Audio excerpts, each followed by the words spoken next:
what's Missin Curfew? It's when you kind of play guilty, but you show up. How nice is a green light on the road, though? No practice tomorrow, no plane, just go. Scotty Upshaw in the clear, and he scores! Right in front, scores! A few laughs, a little bit of fun, and obviously a lot of hockey talk. You're listening to Missin Curfew. The lads. Up, dog, fella. How we doing, bud? Oh, man, things are good. Hey, nice tarp. I got this one. It's a good tarp. I figured you were wearing that to celebrate For the Canucks. Closeout night tonight. These are my famous last words I always used to say to the boys. Let's go to the Roxy for one. Just one. Yeah, that was what you said, but that wasn't what you did. No, I was going for about 20. But I was just trying to get the boys over there. It's a good color on you, though. I was going to say that. Green? It's a good color, and with the tan. You got a fucking, by the way, a Southern Italian tan right now. Do I? Like Southern Italian? Yeah. Where was I with Loops and Mackel down in Sicily? I bet. Good tans down there. If only you were carrying a Sicilian fucking weapon there. Fuck. The Sicilian women were some of the most beautiful women I've ever seen. Brunettes, olive skin, natural curves. Like, they just kept coming out of the woodworks there and, like, couldn't speak a lick English either. They got culture. They cook. Yeah, so we stayed in this wine, smoke cigs. We stayed on this little island. I got loopholed a little bit. Mackel was staying over in Taormino at the fucking, Four Seasons. I'm like, what, you're not staying with us? He's like, no, I'm not. So me and Loop stayed on this little shitty island that didn't have no cars. Just you just golf carts and you walk around. But it was the party island. So every morning you would see these young Sicilian dudes and broads getting back on the ferry to go back to where they live, and they would just have basically nothing on, and they just got their high heels over them. And I'd be coming down for my morning coffee. I'm like, it's a good shift. It's a good shift. Where are we, Ibiza? Yeah, it's 10 a.m. here. It's a good shift. But up, dog, speaking of good shifts, buddy, I did my first Stagecoach. I was thinking about you. Willie Nelson, fuck, this guy's a legend, man. I mean, he came out 90 years old, him and his son, which, by the way, I'm sure his son, he was up there not wearing a wedding ring, and I'm sure if he's not married, he's doing a lot of damage. I was around, and Mac Miller being one of them, talking about how hot the guy looked up there playing his guitar. So I'm sure he's doing okay in life. Whenever he did after that show is unbelievable. But Willie Nelson to come up there, up dog, at 90 years old, just an absolute beauty. And when he played Get On the Road Again, nothing like getting on the road again. I'm like, I got to take a video and send this to Upshaw because all this guy wants to do is get on the road. But, dude, it was unbelievable. 90 years old. I bet. How many doobies were smoked? Fuck, I was smoking the weed pen all weekend. Nice. I was just cooked the entire time. I think of two shows. I think of Snoop Dogg and I think of Willie Nelson. Yeah. One where you just got to light up a big old baseball bat. I didn't have. I should have. You're right. Yeah. I should have brought a pre-rolled with me. You're like, where's Pico? And you know where I smelt the most good old-fashioned Mary Jane, just good weed, fucking people smoking joints, was when Post Malone went up there. And the last thing with Willie Nelson, he was unbelievable. His guitar up, dog, it might be 90 years old too. This fucking thing had so much character on it, and just like, when you get a good stick and you don't want it to break, like he had that, and I just would see him playing, and he knew this thing like the back of his hand. He knew every song of his, he knew like it was obviously his, but still 90 years old, not even hesitating. And I'll tell you what he does need though. He could hit up our former friends at Manscaped because the wind was blowing and his fucking arm hair up, dog, was this long. People were talking about it. We're like, you see Willie's arm hair? It was this long up. It was blowing in the wind. That's great. Like, oh, Willie, come on, man. Tighten it up. I turned to someone. I'm like, what do you think his toenails look like? If that's his arm hair, this guy hasn't had a penny in a while. But he was awesome ups. Post Malone killed it, man. Yeah, I bet. He's talented. Texas, obviously a Texas guy, so he's got some country roots to him, but he came out drinking, smoking a doobie or whatever he's smoking. He's like, you know what? Tonight, I'm just going to play some fucking tunes I love. And then he just got right into it. It was unbelievable.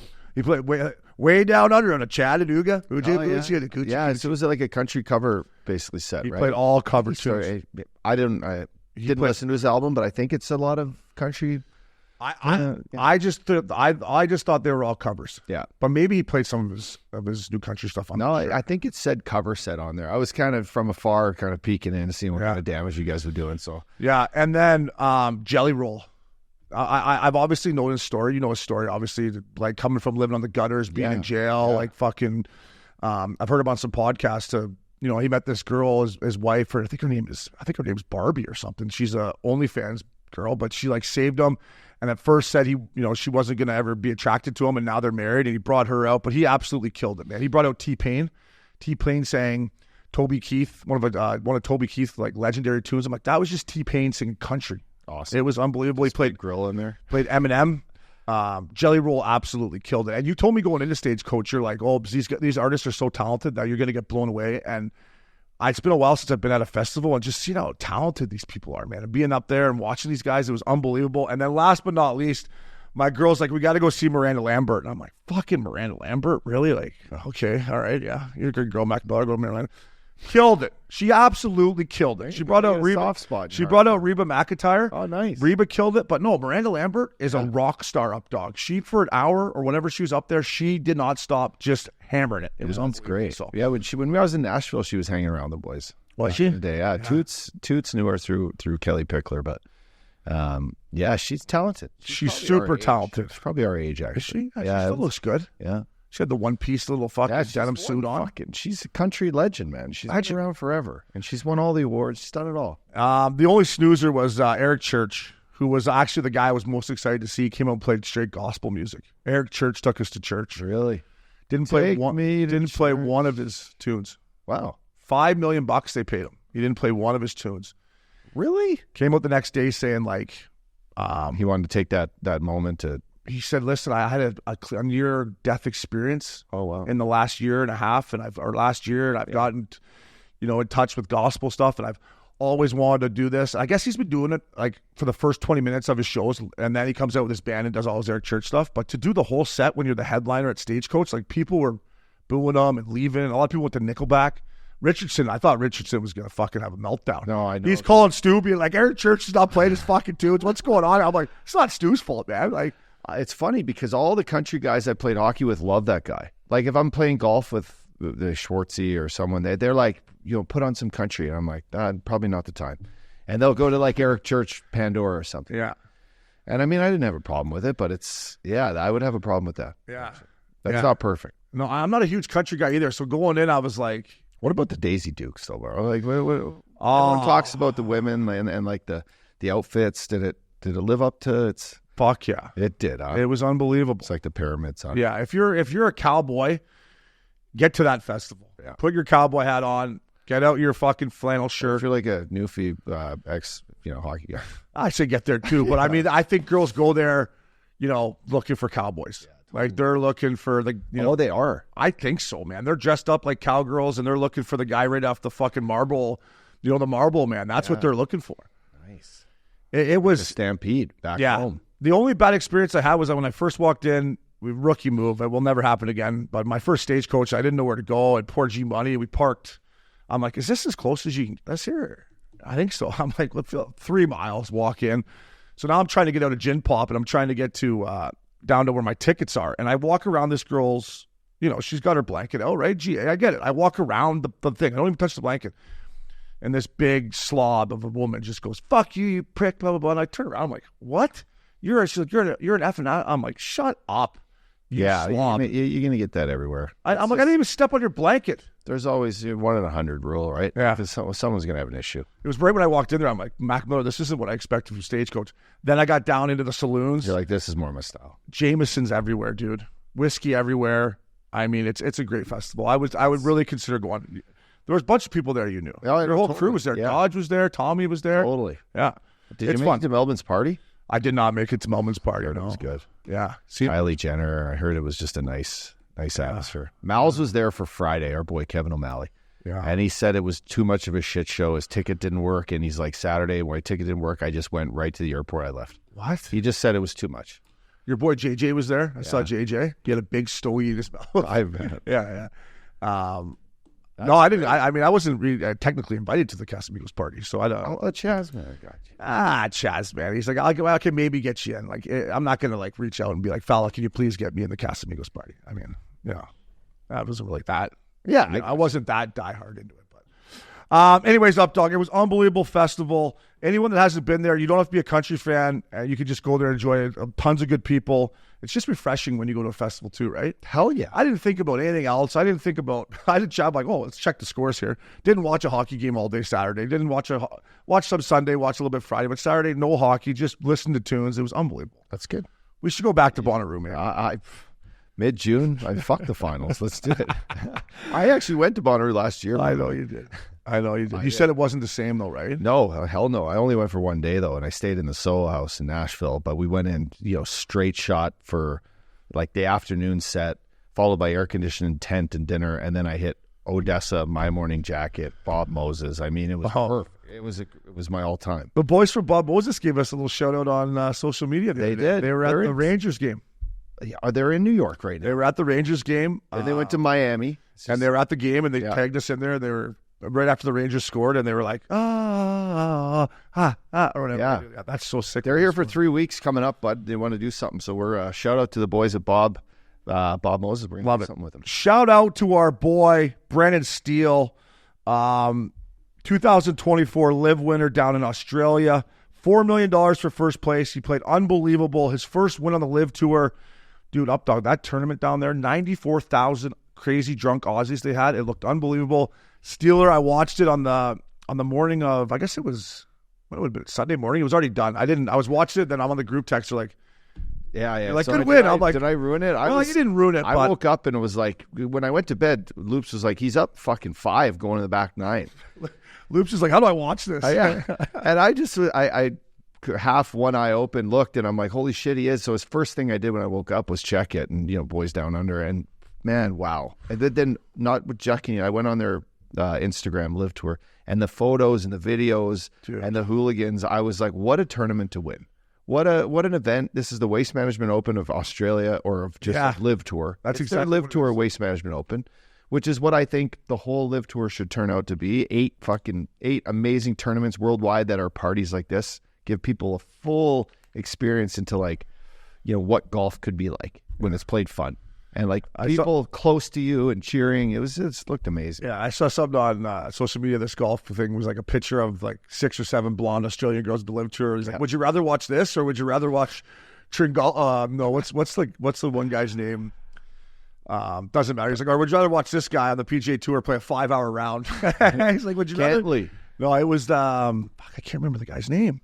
Not Tringala, because he's on the LIV Tour. But I love what LIV's doing, buddy. There was a picture Steeler put in the group text of him hitting a shot. I think it was on maybe 17 or something. Yeah. It looked like a Tiger Woods gallery, man. It's amazing. They were fucking 15 rows deep. I'm like, Steely, that's a Tiger gallery, buddy. I go, me and Updog need that sign for the studio. That is sick. It's amazing. I'm so pumped. That's great for him. Yeah, I guess he flew there on Phil's plane. He flies everywhere on the bird. That was part of the deal, coming on the team, yeah. He's flying to Australia, like 16-hour flight just on a G550 global heads. How are you? Yeah, he needed that too, by the way. He wasn't playing great this year. No, so I don't know if people know this, but on LIV, they regulate you too. If you're not in the certain top whatever in LIV, you got to go back and qualify again for LIV. So it's not like, as much as people are like, oh, they get all this money, and it's, if you're not producing, you still have to go back and qualify again to try to get back on the tour, which I didn't know till last year when I played golf with Steeler. He's like, no, if you don't finish in the top, I think 30 or 40 maybe ups, there's 54 people on the tour or something like that, then you got to go requalify. Yeah. So there's a little bit of pressure on these boys. Fuck, it's great. I mean, he left, 2 years ago now he's been on tour? Yeah. And like the PGA is, diminishing. He should get a chance to play in the Masters again now, in my opinion. Did you see the putt and grip he had going there? I was thinking about he kind of had the reverse clog. Yeah, I know. You might want to give that a try. Kind of chili dip one on the 18th. He could have made that putt for bird. He tapped it in for par. He was up 4. He didn't. It was like chili? a 5-footer. Did he chili dip? Not chili dip. He pulled her a little bit. And I'm like, oh, that's typical Steely. He shoots 63 with like a missed 4-footer on 18. I was laughing, dude. It was this week in New Orleans. They had the Zurich, which is the team events. And it was Shane Lowry and Rory McIlroy paired together, and they had matching outfits on. And I sent it in the group text. I'm like, me and Uppy at the Cravens with matching outfits on. Hey, Shane Lowry just belly hanging over his thing, and fucking Rory's just jacked. They're walking down the fairway. I'm like, that's what me and Updog would look like if we had the same tarps on there. And then Shane Lowry they give him the belt ups, and he's like, oh, she's a little snug. You couldn't quite get her around. I said, fella, I know the feeling. But Steeler, congratulations, buddy. Dinner on you. Updog, NFL draft over the weekend. Or was it Thursday night? I guess it started. It started Thursday because there was 1 2 hockey games that went off early because of this. By the way, you teed me right into where I was going with this, so thank you. I was like, there's only 2 hockey games, and Todd Pickup was like, yeah, that's because of the NFL draft. They don't want to compete with it. I guess this is why. 12.1 million people watched the NFL draft. That's more viewers than watched the Stanley Cup final, the NBA final, and the World Series. That's how big NFL is, man. Yeah. That is insane to me. That many people watch the draft. I watched Pat McAfee had a stage set up. It looked great. And I watched the Roger Goodell interview for about an hour one afternoon. It was awesome. I mean, by the way, Pat McAfee getting Roger Goodell to kind of lighten up and chill and talk about where the game is, how to deal with all the owners, which are all billionaires, right? Yeah. How like if one of them's mad at him one day, that's like a bonus, but because most of them are always all over his shit. And the Taylor Swift stuff, right? Like, did you wake up one night just go, holy shit, like Taylor Swift, is dating one of our stars, like. And he was like, well, she's been a fan. I've met her like 12 years ago. She's been a fan of the NFL since she was young anyway. But now, relationship aside or not, it's great. Like, what can I, I'm not going to fucking lie. It's a nice bounce. It's a nice bounce. It's a tap in. But, it was just great to see. And then beyond Pat McAfee's stage, the fans around that. I mean, I can't wait to see what the NHL does at the Sphere this summer. And how we'll be there. That might be able to exemplify, give more of a world stage to NHL, but I guarantee it's not 12 million people watching it. Fuck, and the fans that showed up there. I know it's listen, I got no disrespect to the Motor City. I used to love Joe Louis Arena, but it was one of those cities where, we stayed at the West tonight, the steakhouse below, and I went back to bed. There's not a whole lot to do there, so I get people coming out, but still the passion of how many fans were there. Yeah. It's crazy to me. If it has anything to do with the NIL and how the NIL, the transfer of players and them signing and making money now, they're bigger stars. So now going into the draft, they're more bigger personalities. They kind of carry like a persona of like, I'm already a fucking stud, right? Yeah. Like, so maybe there's like that, the catapult into the draft that's helped. Yeah. Maybe the NFL. Who knows? I just watched it. I watched it a little bit too, and I'm guilty of it. I was, watching the hockey games. I was flipping back and forth. I wanted to see if Caleb was going to go first overall. Shout out to Joe Moody and the Trojans. Dude, when I was watching this draft pick though, like these guys, every pick they drop, that's millions and millions of dollars, right? Like you see there were some of these DBs that were supposed to go, top 10 picks that slid to the, bottom of the first round. It's $10 million probably, going from a top 10 to a 20. I mean, he's still going to do okay, but these guys that were picked top 10, I guess what I'm saying, Updog, that is life-changing money right then and there. Like that is like, you're going to get a fucking $50 million signing bonus. Boom. Your life is, you haven't even stepped on the gridiron yet, and your life is completely changed to where you're going to Chileno Bay anytime you want, stuff like that. I agree. Now, I could be wrong, but was there, how many quarterbacks were picked in the first? Like, there was six quarterbacks in the first 12 picks. It's insane. Yeah, crazy, man. And it was the most offensive players picked since like 1994. Crazy, dude. Crazy. 6 in the top 12. Bo Nix. I don't know what Bo Nix. Yeah, Sean Payton took him. He loves him. Yeah, Sean Payton. He's like a young. He knows quarterbacks too. I know. Yeah, young Patrick Mahomes. He's kind of saying. Whoa, is what he said. Wow, that's fucking. I don't know. I fucking read that. How much Casamigos has he been drinking there, Sean Coach Payton? Probably a lot of Gaza. How are those tasty ones at Gaza? What was I going to say? But what were the Buffalo Bills doing, man? Like, I get it, but you let the Kansas City Chiefs trade up to pick up Xavier Worthy, who's a goddamn speed demon from the University of Texas, and you gave Patty Mahomes another weapon. Now he's got Hollywood Brown and this young Xavier kid from Texas. It's like, if I'm the Buffalo Bills, I'm like, I'll take anyone just so Mahomes doesn't get another weapon, right? Yeah. It's like, dude. The Bills get to pick anyone in the first round? The Bills did not pick anyone in the first round because I guess they're up against it. So they need to get as many picks as they can get. So they traded their first round to get 2 second rounds and 2 third round picks. I guess that's how it worked out. But they traded with the Chiefs for the Chiefs to go up and get the receiver that they wanted. I'm watching this going, why? Why would you give Patty Mahomes any more weapons? He already runs your show. Yeah. Right? Yeah. Crazy. And they lost fucking, what's his name? They lost. Well, Rashid Rice is in a little bit of hot water too. He got a little hit and run or something going on. So he's their best receiver. They had to do something. But Updog, it was. I was jealous of those kids. They all look good clean suits, and I was just like, they got the whole. The whole. I know. Life They've already been killing it. Yeah. Imagine going through fucking college, making that dough and slinging it. You wouldn't want to leave. Hey, you're making $6. Not to go to Buffalo. Making $6 million at or Kansas City. Deion Sanders' kid making 6 bananas to be the quarterback at Boulder, driving around in a Rolls Royce. Life's probably pretty good for him. But nowadays, you want to get off all those college campuses anyway. Yeah. Oh, man, what a gong show that is. But that's for another podcast. Updog, my man, before we finish our little intro here, some sad news. to the Missin Curfew family. One of our really good friends, Todd Pickup, who's been great to me. He's been great to you. He's great to our podcast. His legendary his dad, Dick Pickup, died at 90. We lost him last week. I got to know Dick a little bit. He's at the Bay Club. He's always had the good tan going on. He'd come down to the pool. I'm always like, wow, you got a good tan going there, Dick, and stuff like that. But just such a great guy, a legend in Newport, and so much that he's given back to the community. If it's Hogue Hospital, he's done so much for this community. So it's a sad one. We love Todd. We love the Pickup family. And losing Dick at 90, it's a hell of a run, but it still sucks. No, well said. I always remember Captain Dick Pickup as a guy. He's always well-dressed. You come in, whether you've seen him reading a Wall Street Journal for the second time of the day or out hitting balls on the range, he was always just so buttoned up. And like you said, he led by example, and it feeds through the Big Canyon locker room. It feeds through the group of guys we know there that we've become so close with. And, our thoughts and prayers go out to the family. It's never easy losing a legend like that. But, Captain, he led by example, man, will always be remembered. And, our boy Todd Pickup, we're here for you. Yeah, and Dick was a legend at Big Canyon. I mean, and like you said, the day we lost Dick, he got up. I read a great article that Todd sent me today, just that somebody wrote about Dick and how much he's done in the community of Newport. But, the day that we lost him, got up 6:30 in the morning in his office, at the Newport Center there for the stock market to open. He's in there doing his thing that he's done for the last 60 years of his life or whatever. Then he went over to Newport Beach Country Club, and I guess he hit some balls, and then he was having a meeting at the same table that he always has over there. And then, unfortunately had a stroke, and they had to pull Todd off the course. But the thing for me is I would see Dick hitting golf balls, right? You go out there, he's hitting golf balls, and, I remember asking Todd, how was your dad? This is a few years ago. Dad's 88. He's out there still hitting golf balls. He's like, he still wants to play.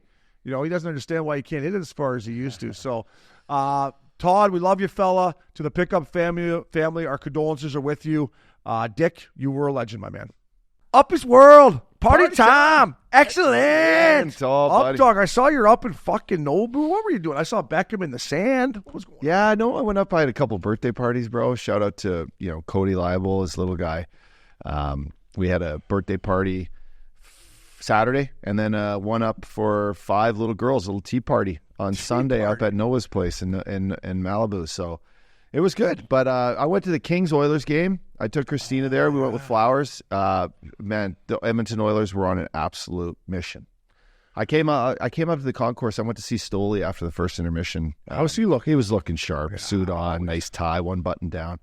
And I ran into Brian McDavid, Connor's dad. And I went up and said hi to him, and I met him a couple times before, and he's like, "So, what are you doing here?" I'm getting drunk. What are you doing here, bud? Can I be completely honest with you? I'm not going to bullshit you, but I'm here to watch your son play playoff hockey because it's fucking spectacular.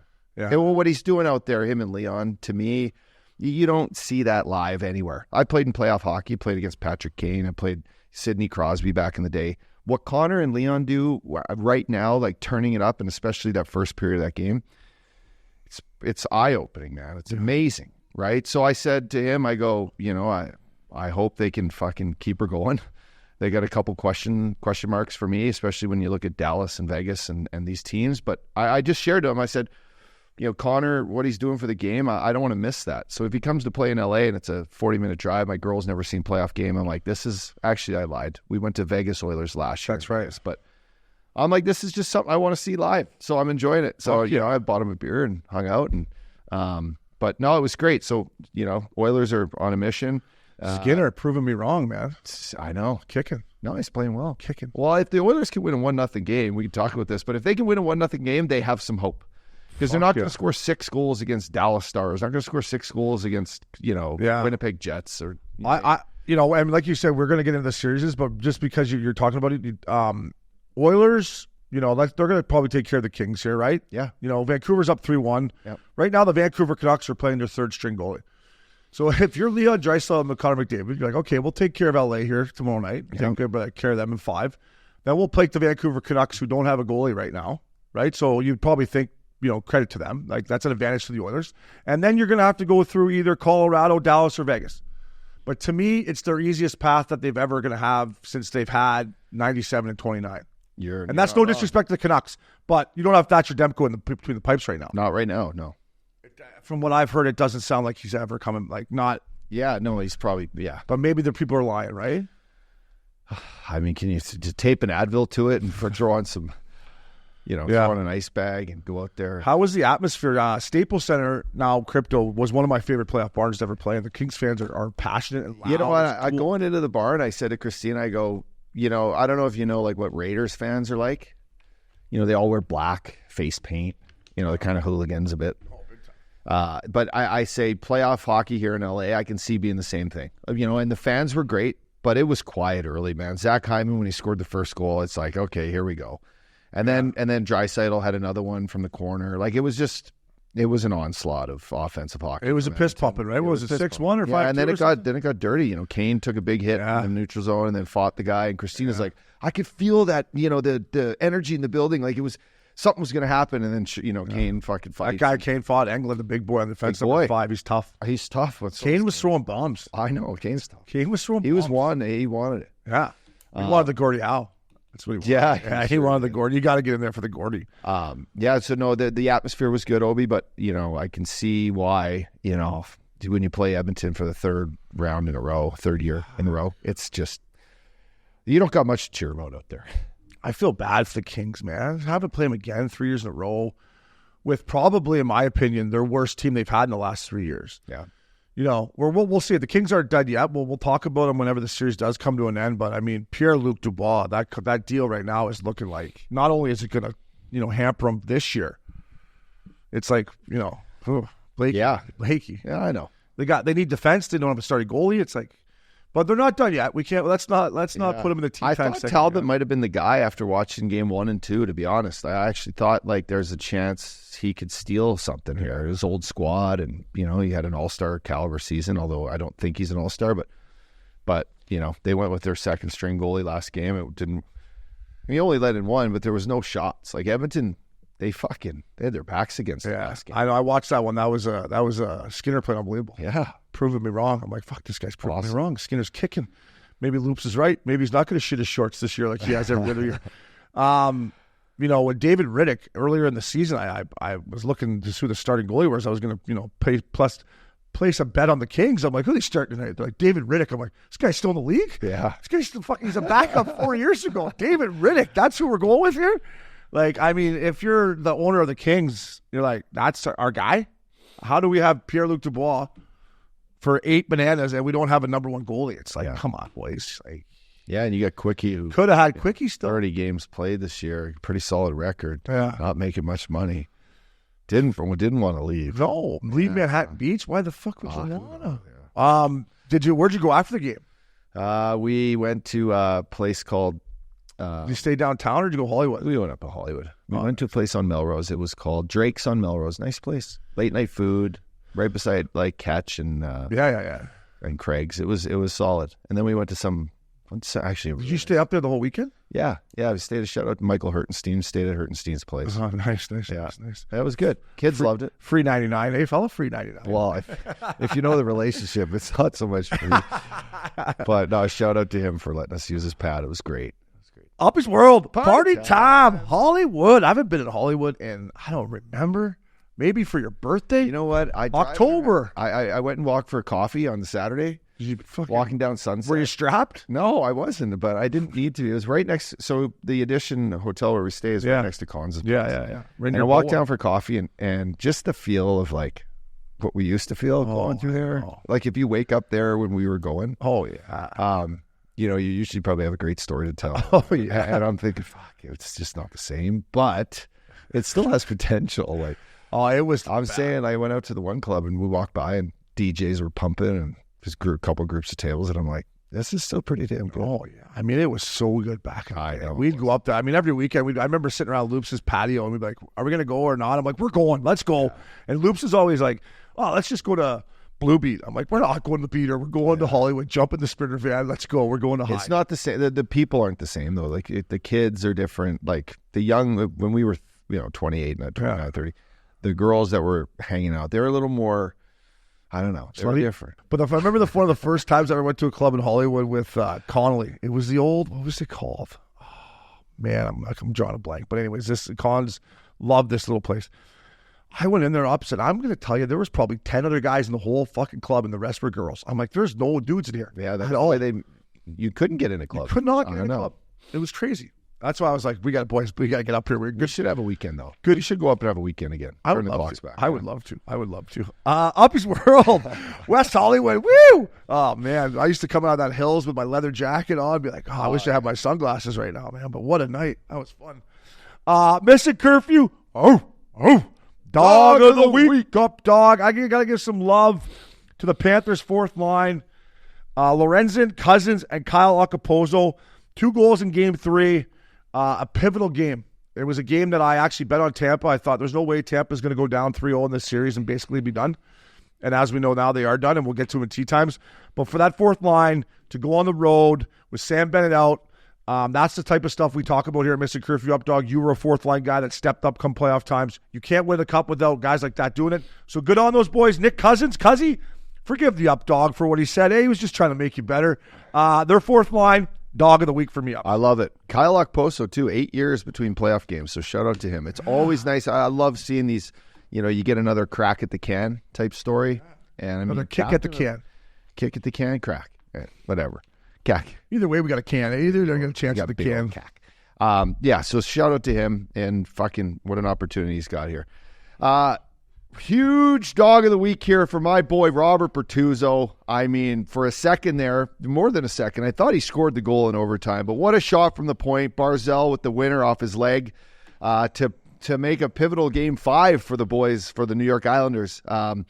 Unfortunately, as you might be able to say right now, their season's up against it tonight here, going back to the Caniacs in Carolina. But, just for Bertuzzo to have that moment with his teammates, he's only been there, fucking 3 months. He's battled an injury, but he's came back.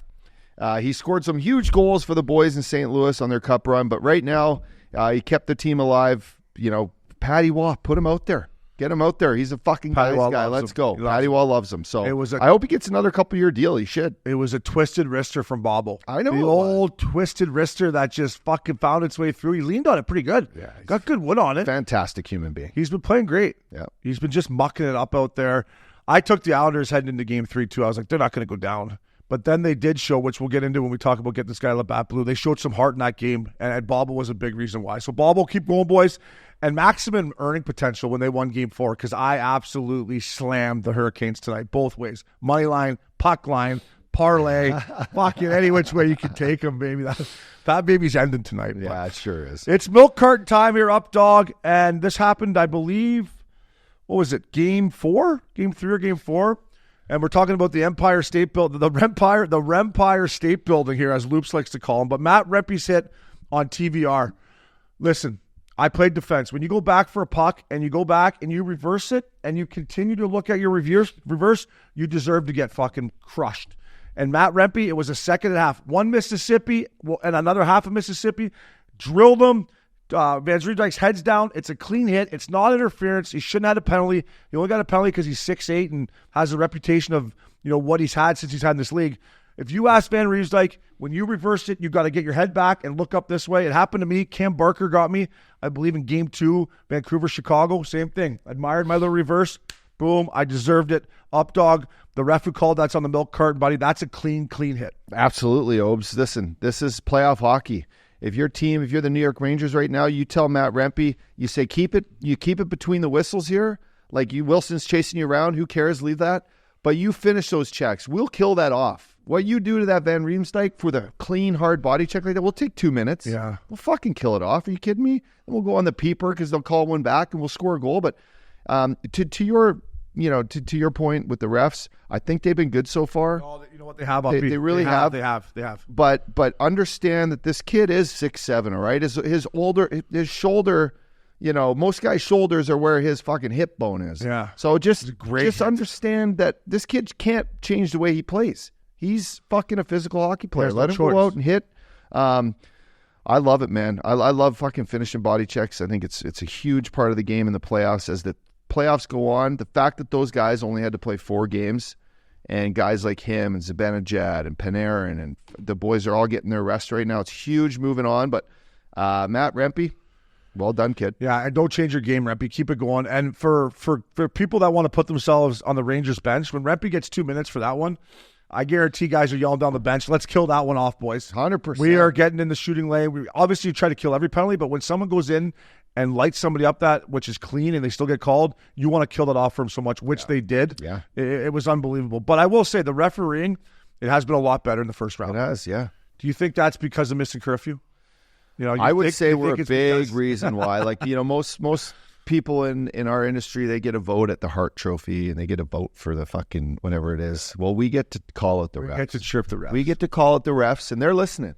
They're listening. They don't Damn want to. right, They're like, Princey's putting them out the social posts. The refs they're coming out of the game and they're like, "Fuck, that was a bad call." What did Missin Curfew say? What did Opie say? They're like, "Yeah, see, chirp me. That was a bad. I shouldn't have done that." They're like, "I don't want to listen to O'Brien's big mouth chirping me anymore. I'm going to let these boys play. How about Oshie saying he loved that hit by Panarin?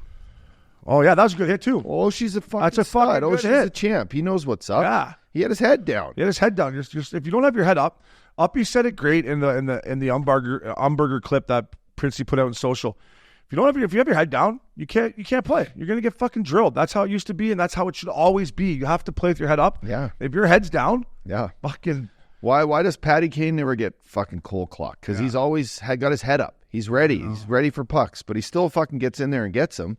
I used to try to get him. I couldn't get him. I know you can't get him. You can't get him. Like I fucking got a bunch of guys in my day. 2-2 got a bunch of guys in his day. A lot of great hitters. Hartnell was a great hitter. A lot of good hitters in their day, but it's hard to hit the guys that play with their head up, and that's hockey. Absolutely. But to the refs, like Updog said, boys, good on you. It's been good. Keep that goal and let the boys play. Updog, get this guy Labatt Blue. Presented by Labatt Blue Light, the pristine Pilsner. Enjoy your beers, boys, together so you can live life to the power of we. Always enjoy responsibly.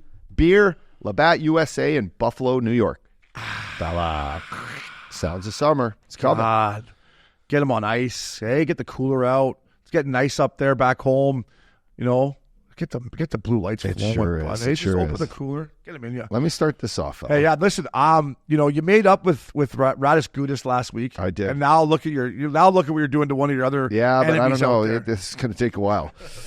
Listen, I was at the game. We shout out to him earlier. Edmonton Oilers, Evander, Kane, Gordie Howe, Hattie in Game 3, fella, and he was a big reason why the Edmonton Oilers, they started the game off well. They were playing physical. His line is a line that, man, they're tough to keep up to. Draisaitl's going and he's there. It's they're a good 1-2 punch. But listen, Evander Kane, what you went through, I don't know what it was, the injury towards the last 3-4 weeks of the season. You took it off. You find a way to elevate your game in the playoffs. Without you playing at that level, your Oilers are not the same team. So keep it up. Stay between the whistles. I know you wanted to get that fight in to get the Gordie Howe Hattie. Yeah, you said that, but listen, he is a effective player come playoff time. Big time. And I just love what he ripped to this Mark Spector, who I loved it. Whatever kind of stupid video that was that he did with the background, it was a sloppy, unedited. Like you need to get some edit. Yeah, it wasn't National League. Whatever it was, you're Feeling calling on him about for drama. Okay, it was a poor piss effort to like call out a player before the playoffs, and this is what's wrong with Toronto and Edmonton and all these cities that you haven't won a cup forever. And you're going to, before the playoffs, you're going to start ripping one of the guys. Buddy, step aside. And so I love what Evander Kane ripped him, that, how do you step up the game in the playoffs? All the drama. Just put the drama aside. It was great. So, Evander Kane, man, Get yourself a a fucking Blue. cold couple beers, fella. Yeah, I love it. I used to say, it was more my second year heading into playoffs and some of these guys, and I love the Vancouver media, but they would continue on Louis, ask him, and I went on one day, I'm like, do you not want us to win? Are you guys trying to make it harder on us or what? Because you're like, fucking leave him alone, right? Leave him the fuck alone. Like, quit asking him the dumb questions talk to you after the about series what is happened over. last year against the Blackhawks. It's a new series. He doesn't want to talk about it. Yeah. And aren't you guys hoping we win? Like, because you're not making it easier. And guys like this guy, I don't think he helps the Oilers, making it easier. No, I mean, okay, we're hard too on like some of the Oilers D, okay? Yeah, no, we are. A few than others. But we're not in the dressing room with these guys. We're not with the microphone just like this after games, like pissing everyone off. No, we call it like it is at the end of a game, but not before the playoffs, calling out a guy when this is like a fresh slate. Come playoff time, when game one starts of the first round, everyone's on the same page. Why are you ripping your team? Why are you ripping guys in your team? Doesn't help. Figure it out. Yeah, if I was McDavid, I'd just go over and be like, leave everybody alone, all right? We're trying to win a Stanley Cup. Good on Kane, though. He's been battling. He played unbelievable there in Game 3. Gordie Howe hat trick. Anytime you get one of those, that's nice. Matty Barzal, get yourself a Labatt Blue fella. 2 goals in Game 4. And listen, I was watching this game, and I'm thinking, like, Matty's got his ticket. He's guaranteed money, and they're down 3-0. And it would have been easy to just be like, go through the motions that night, right? We got swept. We're done. Go into the city and have a fucking year-end bender at Due West. Guy played hard. 2 goals. Got the OT winner. Showed me some character. I've gotten to know this kid a little bit through Mac L. Showed me some character. Good fucking BC boy. Matty Barzal, good on you, fella. Get yourself a Labatt Blue. Let's move to Carolina for me, up dog. A kid I play with in San Diego, Stefan Nason. Listen, when I played with Nace, he was a first-round pick by the Ducks. I got to be honest, I didn't see it, right? I'm like, this kid's not fast enough. He doesn't have enough skill to be a dangler. Right? I'm like, how's this guy going to make it? Like, I was just always used to think that when I watched him play. Well, credit to Nace, his net front presence. That's what he does now. He goes to the net. He takes a beating in front of the net as much as they allow you to, give it out in front of the net nowadays. But up dog, he changed his game. He found his niche. This guy is one of the best net front guys in the NHL. So Nace, good on you. Huge goal the other night. Get yourself a Labatt Blue. He's a poor man, Zach Hyman. He really is. And my last training camp in Dallas, he and I were both there on PTOs. We both got released the same day. We're both looking at each other like, what the fuck? Anyway, we both get released the same Our day. agents suck. We came off a game where we were the only 2 vets playing in Colorado against the Avs on the road. I watched that game. We're just getting peppered, but we win the game. He and I were only vets on the team. Anyway, leaving there, we both didn't know what the hell was going on. I came back here to go to music festival with you. Yeah, thanks. And he fucking kind of stayed and worked out, and I'm like, I'm going to Europe if I get a chance. And credit to him, but he stuck it out. I think he went to Pittsburgh's farm team, ended up getting called up again, started to play well, started to score goals, and this is now 5-6 years ago. Yeah, I know. So shout out to him for sticking to it, man, and fucking just that second effort. Yeah, he had it, baby. He had no choice. He had to stick it out because he didn't have your bank account. He didn't have. I've been in the league for fucking 14 years and made fucking as many bananas as you. He's like, okay, up you have fun at that music festival. I'm gonna go over here and tip pucks and try to get my foot speed going because I haven't made a fucking dime playing this game yet. But no, seriously though, dude. I was hard on Nace, his rookie year in down in San Diego. He turned pucks over. He thought he was, toe dragging guy. I'm like, dude, this is not your game. In my opinion, what he does now, he fights, he hits, he goes to the net. So Nace, good on you, buddy. You proved me wrong. Get a Labatt Blue in you. And last guy for me, up dog, Brock Besser. Another guy heading into playoffs that I was concerned about. Never been in the playoffs, had a great year, has one of the best releases in the NHL. I thought, and Rick Talkin said the same thing. Talks as the series has gone on, he's gotten better and better. Had a hat trick in Game 4. He was a difference maker. Brock Besser, get yourself a Labatt Blue, buddy. You're proving me wrong. Playing uncomfortably, getting to the net, taking hits. He's not the most physical guy, but he's playing playoff hockey and getting rewarded, and that's what you got to do this time of year. So Brock Besser, get that Labatt Blue in your phone. Yeah, man. We've been hard on this guy just because we've always had a high standard, especially you for your Canucks, right? And Brock Besser, what a season he had to start the season off as a rookie when I was there. But man, he's a performer right now, and you got to just give it to him. He's really stepping up and scoring timely goals and making the right plays and being a leader, and it's all the things he needs. Yeah, he's giving his balls a tug. Yeah, it's great. Give him a tug. Speaking of giving a guy a tug, Mikhail Sergachev. All right. This is not too long ago, maybe a month and a half. Lupul, we're having beers, and Loops is like, "Oh yeah, Sergachev's going to come back and play in the playoffs." And I looked at him, I was like, "Are you nuts? Have you not seen the injury? Have you not seen what he went through right after rehab and like him walking out of the hospital? And it's nuts. The guy had broken tibia, fibia, the whole fucking 9 yards. And for him to come back and play in the first round of the playoffs, Game 4. For him to come back 2.5 months after such a crazy injury, and I've been there, it's just a shout out to his demeanor, to his will and drive and love for the game, and just for his teammates, man. For his teammates, like that's putting it all on the line. You never see a basketball player do that. No, you will never see a soccer player. You never see a football player. I think a hockey guy, they're made different. Mikhail Sergachev, bro, get yourself a Labatt Blue Light. You deserve it. I think you're a big bump for your team when they're down 3-0, and unfortunately you guys fell short. But wow, coming back and playing the playoffs like that, buddy. What a set of balls on the guy, dude. Right? Like obviously, like you said, such a so motivating to Stammer and the boys, right? You saw Stammer after the game. Coop gave him the award for, best player of that game or whatever they do in Tampa, and up. Stammer's like, no, I'm giving it to Sergachev for everything all the rehab you did, how hard you worked to get back there and get an assist, come in and win that hockey game. I couldn't believe he played. You saw Biz and the boys on TNT, they thought he was just taking warm-up. They're like, no way he's playing. Then Liam McHugh's like, he's in. I was like, holy shit, this guy's playing. Crazy. You're down 3-0. Fucking rods and screws and everything still in the bone. I mean, it was a complete T-bone fracture, like heads up. So, you know what, boys, for young kids out there, like, we don't tell you to play that hurt. But, like, take a fucking page out of this kid's book and see how players talk about it. See how the media talks about it. See how fans look at this guy now. I mean, this is amazing. Yeah. It's like fucking UFC shit. It was crazy, man. So for him, I'm sure those boys will have a nice bender, but that was unbelievable. That was Get This Guy Labatt Blue, presented by our good friends at Labatt. Up, dog. It's Adidas Tea Times, fella. Presented by Adidas Golf, made for wherever you play. I got it up right here. I got the site up here, like just tons of golf swag. Yeah, look at these shoes, man. The shoes are great. I just I got a pair of these nice cream ones with the triple stripe. Yeah, the old Adidas triple stripe shoe. They're great. I haven't worn an Adidas kick in a long time. You look good in that tracksuit right there. Yeah, that's a Mac L tracksuit. Hey, look at that one. You look unreal in that, bud. How about a visor? Should I get the visor with it? Right after the round of the Cravens, just go in there and put your Adidas fucking. It's called Prime Knit tracksuit.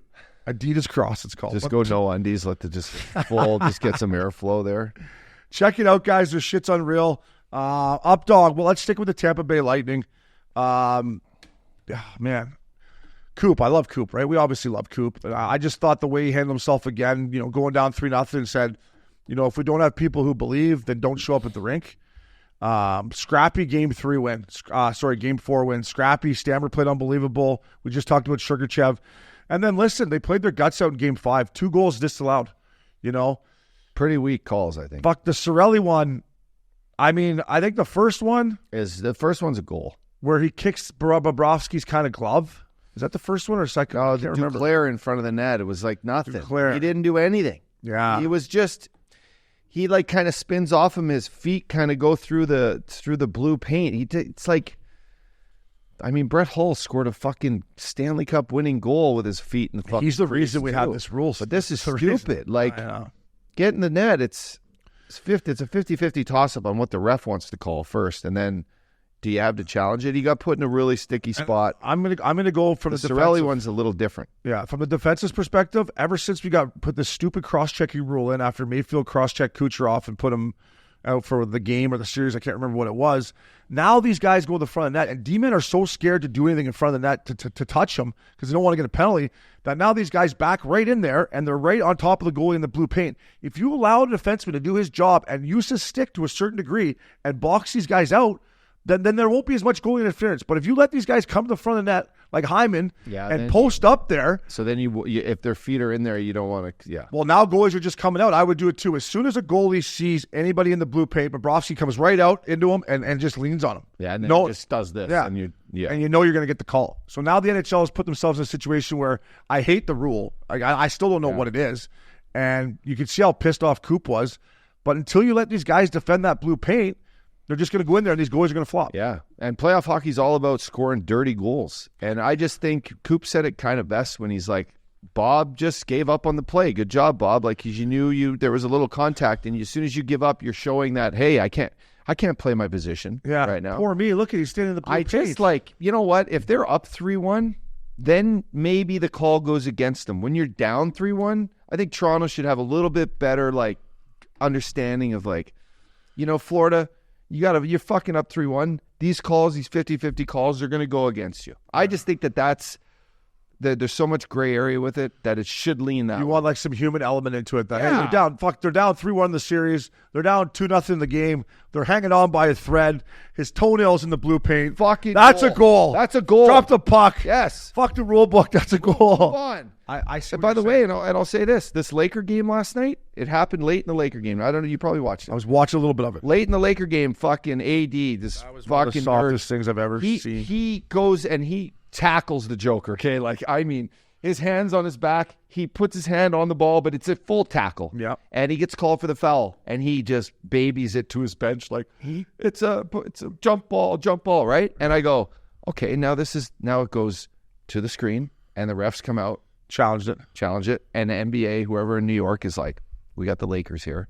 Yeah. They're down 3-1. Yeah, probably. This is the game. This is game, set, match if they don't get this. Oh, yeah, it's Lakers ball. There was a little bit of touching, but not enough, and it was hand on the ball. It was a fucking foul. What are we talking about? But the league gave it to the league said fucking boom. Yeah. We want LeBron for one more game. LeBron, one more game in L.A. Why wouldn't they? It was a good call for the Lakers, but it ended up costing them their last fucking timeout. And then Jamal Murray hit the game winner with like 4 seconds. They didn't have a TV time. They didn't have a guy timeout. is nasty.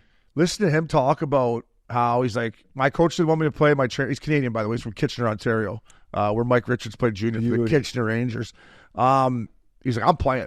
Fucking, you can do whatever you want, boys. I'm playing, coach. I'm playing. Yeah. And he goes out there, fucking game-winning goal.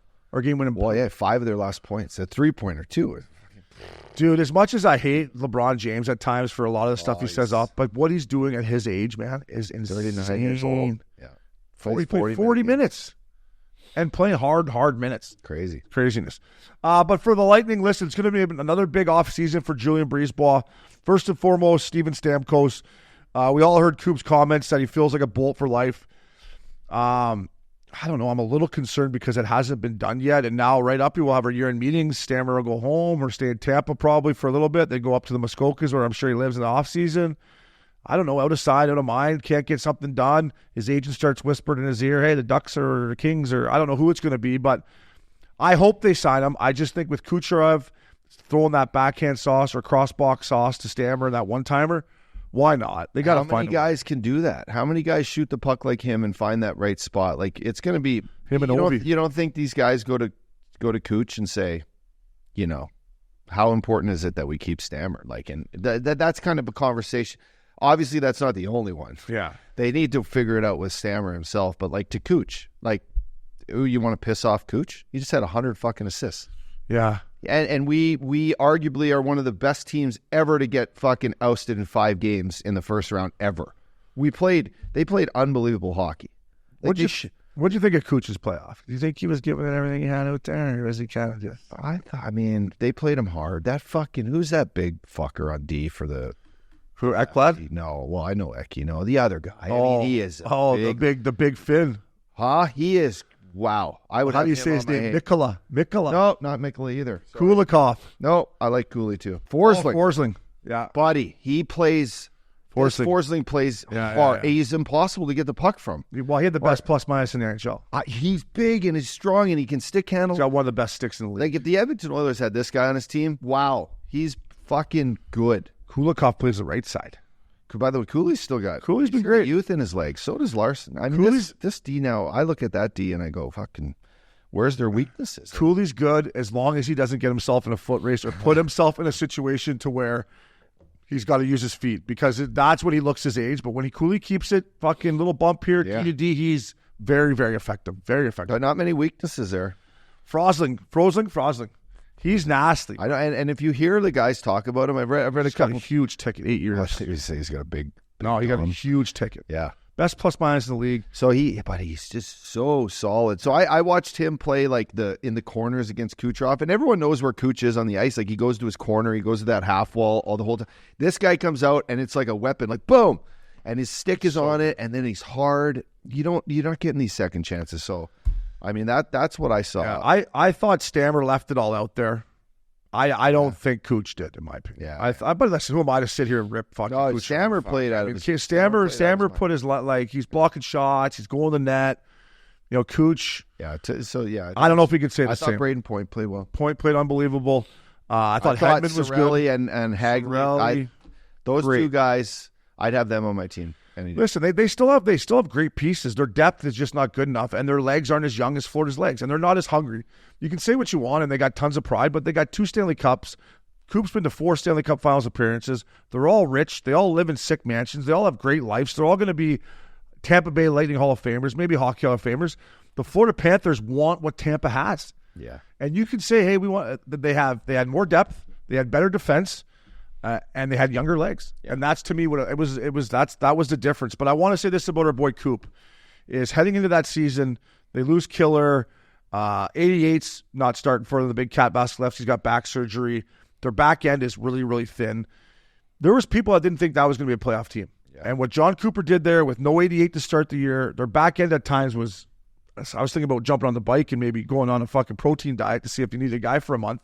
John Cooper, good on you, fella. I know you're not happy right now, but Updog, the way he did the coaching job he did there to him and his staff to get them in wild card 1 to where they were pushing the Toronto Maple Leafs. They were pushing the Toronto Maple Leafs to be the 3rd team in the Atlantic. I know. It's crazy, man. Right there. Crazy for everything they've been through. So, Coop, keep your head up, buddy. I think about this. What a difference it would have been to play the Boston Bruins, who we both know are not the team Florida Panthers are. Yeah. So, wow. Had they got that spot, it's a whole different challenge. I know. You know, and I will say this. Maybe it's too early, but Coop, I'm going to be going up as Moss's member guest at the Gauze at the Reverie. Maybe shed that invite to Obi, because it's not the same up there without him. I tell you, he's a good 7. What are you, a 7 right now?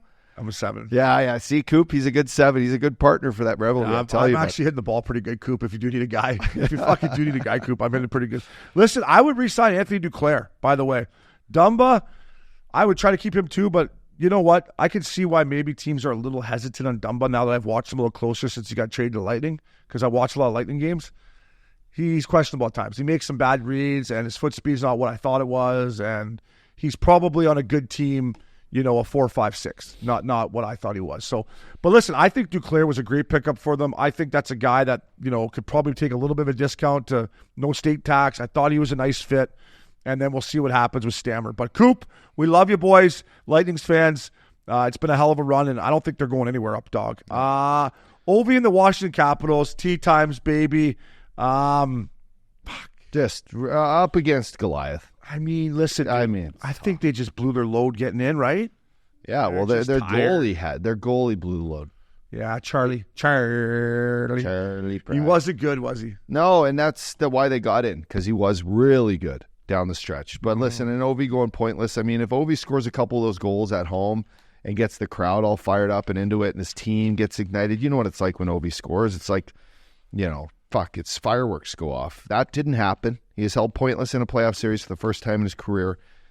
Only 6 shots on net. He usually gets 6 shots in a period, bro. So I know.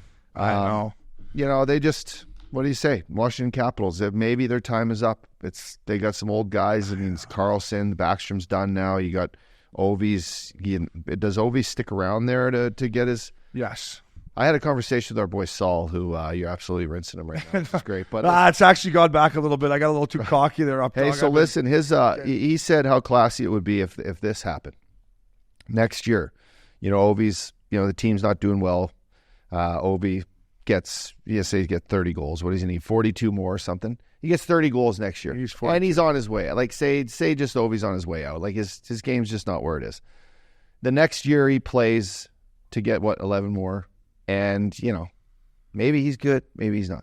But if he gets to 10 and he got 1 more to get and he just fucking walks off and hands his jersey and says, you don't think he wants it? Does he? How classy would that be? What if he got right up to the fucking break? Right?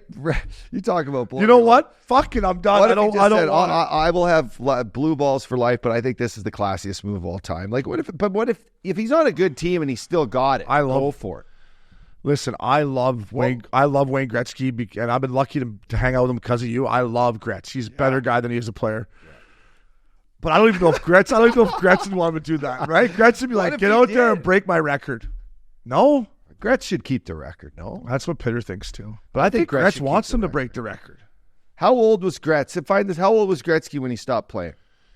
If you want to talk about something, Gretz could have kept going. I would say this: Gretz. I'm surprised Gretz didn't want to get to 900 goals, though. I know he knew like his body and everything was just. Yeah, but you're talking about giving a guy like, okay, Gretz, you need 6 more here or 7 more here, 6 more to get to 900. Let's get you just we'll play the power play the first struck it out, but he left on like his term, like his MSG, and it was.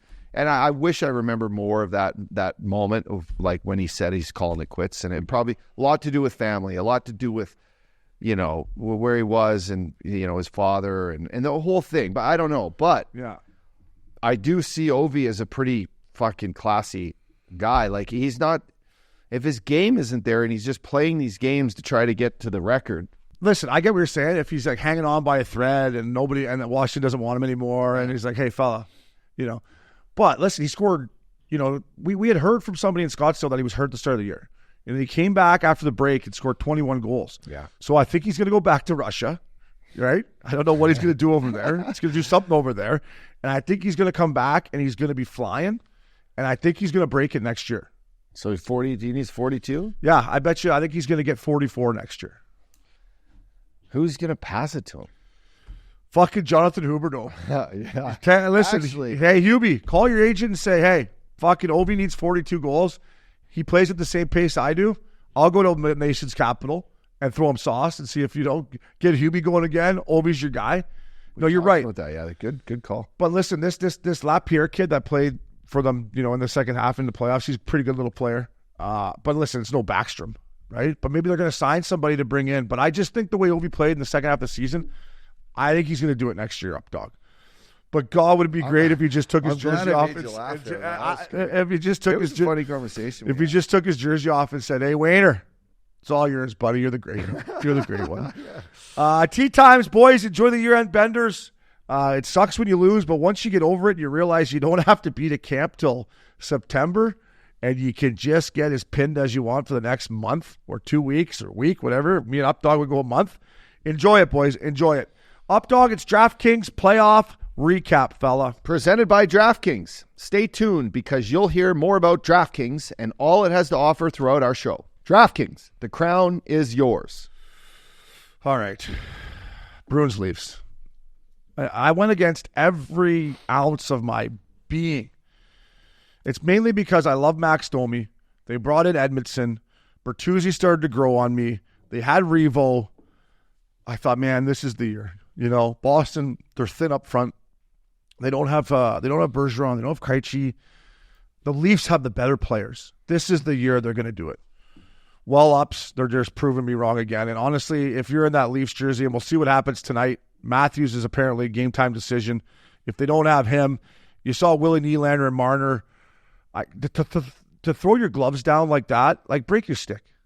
Don't throw your gloves down like that's something like my nephew would do or something. Like a kid would do. Break your fucking twig. Snap it and throw the fucking thing. Don't throw your gloves down. I fucking love breaking stuff. Yeah, I can't believe they're in this situation. Credit to Brad Marchand, the Boston Bruins, Jeremy Swayman.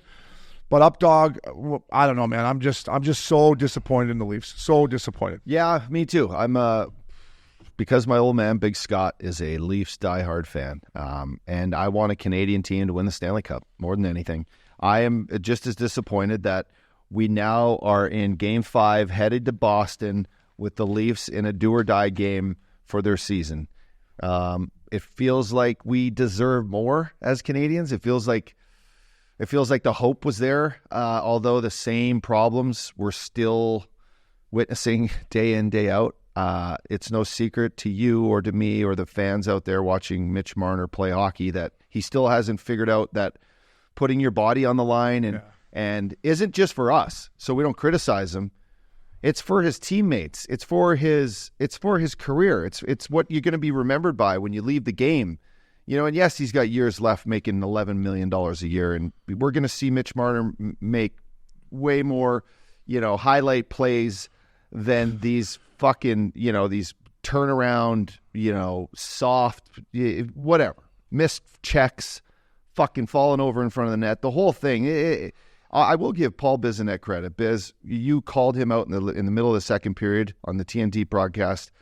We went from Hank explaining what Brad Marchand does for his team and making $7 million to Biz going, now this is the other guy. Here's $11 million and watch this. And it was a rip. It was one of the video sessions after a bad game when you go in the next Marner's day, taking it and forever. your coach is just going to rip you in front of the squad. Well, this was him ripping him on live TV, and he couldn't have said it better. There's holes in his game that are soft. And that's not what you have when you play in Toronto in the playoffs. So I'm glad his teammates called him out. I think it's too late. It's too late to call him out. He's taking it from everyone now. I know. So I just want to give it to him a little bit too. It's bad. It's fine. You got one game here to prove everyone wrong, and you better do something tonight that puts you ahead of everyone. You better give something tonight that you haven't given all year. Yeah, and when you see ex-players like Jeff O'Neill had something to say about it too, and a lot of the ex-players, and me and you've said this about compete, man. Like Brad Marchand came by the bench and was after game 3 when they scored the empty net or whatever, was like, it's done in 5. Like if I would have been in that room that night, I'm like, whatever, we may not win this series, boys, but we ain't losing 5. And it looks to me like they're going to lose in 5. Marner should go fight Marchand.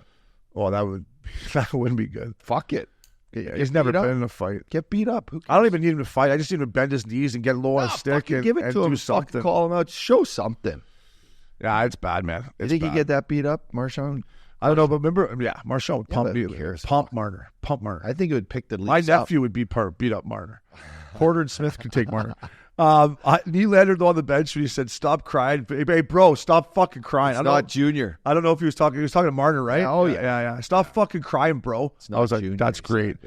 Listen, you can see they're fed up. Leafs fans are fed up. I'm fed up. We'll see what happens tonight, but I would say hammer the Bruins. Hurricanes, Islanders up, dog. Listen, I think the Islanders showed some heart, but that one to me is over. And I will say this about the Hurricanes. I don't even think they've played their best hockey in this series yet, and it's kudos to just how good they are. I think they win tonight. I've bet on it, and I think the Hurricanes, they have another level. Yeah. I think they do. So. Yeah, they do. Any other series you want to touch on there, fella? I mean, the Vancouver Canucks have a chance to close out the Preds, right, at home. Crazy, man. You're wearing the T-shirt. Hopefully that's lucky. Our friends at Kit Sunglasses are waiting for us to get to the second round because we want to go up there and shed some light on some sunglasses in sunny Vancouver, springtime. By the way, second round, if they get to the second round in Vancouver, is that city not going to Oh, the weather's unreal in the second round. That's as far as I got. It's going to be like, you've been there for second round. It's the sickest thing ever. It's as far as I got, but the second round is sick there. Did the outfits come out? Yeah, the weather's perfect. It's not raining anymore. Patio season. There's Patios. Patios everywhere. I mean, I would drive to the games and from Cole Harbor heading, over to the rink and, going by Earl's and Cactus Club, and there's people out there boozing in Canucks jersey. It's the best thing ever. But I'll tell you what a heartbreaker for the Preds, man. That was one of the greasiest road wins I've ever seen by a team. Vancouver, they had no business winning that hockey game. No. Nashville played a perfect game. They had everything going, and then all of a sudden the fucking I don't know if they can bounce back or not. But if I'm in the Preds dressing room, I'm sure Factor and the boys are saying this. I don't know who's starting tonight. Maybe we should look that up. But if it's their third stringer again, it's like, boys, we just got to get this. We just got to get this back to Smashville for a game 6, and we come back here for a game 7, and they have their third string goalie in. Arders Silvos. Yeah, they got him starting. Yeah, so Smith's still hurt. So if I'm in that Smashville dressing room, I'm like, dude, let's win this hockey game. Let's get some doubt in this third string guys who's been in the American League the entire year. He played the last month with the Canucks. So that series is not over yet, but I'm excited to see the fans tonight up, dog. And then my Colorado Avalanche, they found it, baby. They found that home cooking. Fucking Makar is dusting it off end to end. Nate Dogg sick. The big Russian train, Valerie Nichushkin, has just got it going. Letkinen's playing unbelievable. Zach Parise's turning back the clocks. And my boy Annette Georgiev has found his game. What are your thoughts on that? You begged him. You asked him. Oh, I was just begging him. Can you make a save? Come on, bro. Come on, bro. Make a save for me. Yeah, rewinding that in my head. Come on, bro. Like you were so disappointed because you love these guys more than anything. No, listen, I think what you said is bang on. Makar is wow. Right? Like, wow. What so a fucking sick. rush. Where was I? I was at Noah's place, and I had to call the boys over. I just said, you want to take a look at greatness, modern day greatness? Yeah. Watch this play. And it's fucking This is wheels around the greatness. net. He dangles under a stick. He kicks it up, and then he just comes in and rips one top shelf. Our friends at Jagermeister is going to be pretty impressed when we talk about that.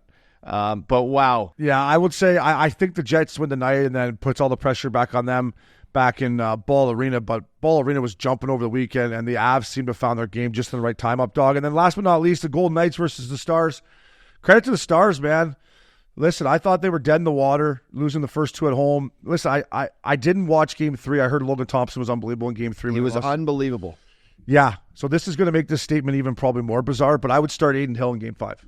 To me, last night, Thompson was swimming. Every time I fucking see him, he's laying on his goddamn belly. And now, as you know, they got the scouting report, and he goes down to one knee, and we're going to get it at our Jagermeister iciest shot of the night next year. They're just throwing pucks at him high, and he's down, and it's hitting him and going in. I would go with Aiden Hill in Game 5. I would go with Aiden Hill. I know he hasn't been great, but I would go with him in Game 5 and hope that he can find that magic, because I think if they stay with Thompson, they're not going to win the series. So you're not wrong. And I watched every second of Game 3, Obes, and I heard he was Vegas awesome. got peppered. There was 4 or 5 breakaways that Thompson made saves on. I mean, Sagan, he fucking made a save on Sagan. It could have put the game away. He kept him in. What I would say about the Vegas Golden Knights is you now figured out that you're playing the team you thought you were going to play. You beat them in the first 2 games. There was no pressure on you. You went in. You had Mark Stone back in the lineup. You had Petro back in the lineup. You played 2 great road games. You got out of those. Then you went home with the pressure back on you, and you found out that the Dallas Stars are not fucking around. Now, I would say, look at what you did in the 3rd period of Game 4. Okay, you guys actually played on your toes. You trusted it. You shot the puck. You got guys to the net. They were all over them last night in the 3rd period. Oh, they were. That is the Golden Knights that you have to play. That not the kind of comfort tic-tac-toe fucking. No, you got to get the fucking. You're playing these guys like the Dallas Stars are too big. Yeah, their D are too good. You got to fucking play at their net, make them turn around. But they're in a series now, and what a bet to say, Dallas Stars, best team in the West, down 2, going on the road. Odds are pretty good. That was a good bet if you grabbed a tug and said, they're going to come back and make this a series. But it's going to go 7, Obes, in my opinion, and it's going to be a wild game. These next 3 are going to be great games. I think if you're a Stars player, fan, Billy Quinn, whatever you are, I mean, the fact that I don't think Ropey Hintz or Pavelski have a point. Yeah, and Robertson hasn't been not a point. Fantastic. Or maybe they got one last night, but they've been held off the sheet. That's their best players. Yeah. Listen, I thought Vegas at times in Game 4 last night looked slow. I thought Dallas looked more desperate, more urgency. They were realizing that, hey, if we win this, we got home ice back, and it's a 2 out of 3 with 2 games in our building. And then, like you said, something was said in that Vegas dressing room between the 2nd and 3rd, and they came out and fucking full on. Yeah. But I don't know. Can I touch on the hits for a sec? The 2 hits to start the game off. McNabb on Stankoven. What a fucking hit. Welcome to the league, Stankoven. You've been playing great, but you haven't been hit like that, I bet, in your life. And then Ben coming down from his wing to hit McNabb, I thought was fantastic. I think it's clean, but if that hit isn't a retaliatory hit and it just happens out of the blue, I think Ben's getting I think he's getting 5. I truly think that's the blind side of a guy. You come in and you absolutely rope, principal point of contact. I don't know where it was. Could have been the chin, could have been the shoulder. It was a huge hit. I mean, to me, it's playoff hockey. I loved it. I loved it, but to me, it's playoff hockey. But I think, not given the fact that McNabb just ran over one of their young studs, and now that's the human element we talked about earlier. It's big boy hockey. It's big boy hockey. Gary Lawless tweeted out or posted last week or last night on X that the Vegas Golden Knights and Dallas Stars are playing big boy hockey. And that's what it is. Yeah. I mean, I don't know. It was what a ballsy to come back to. What did you have in this series? I got Vegas.